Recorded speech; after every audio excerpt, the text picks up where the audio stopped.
Queen আসছে।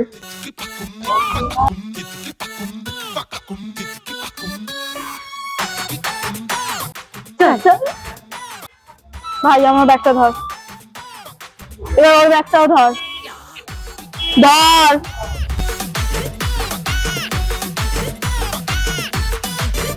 আমাকে ওই ইয়ারিংসটা কিনে দিতেই হবে। দেখ আমার কাছে 1 টাকাও নেই পড়ে, তুই প্লিজ এখন ফালতু বায়না করিস না তো। হ্যাঁ, তুই ওকে যদি ইয়ারিংসটা না কিনে দিস, আমি গিয়ে তোর মাকে সব বলে দেবো।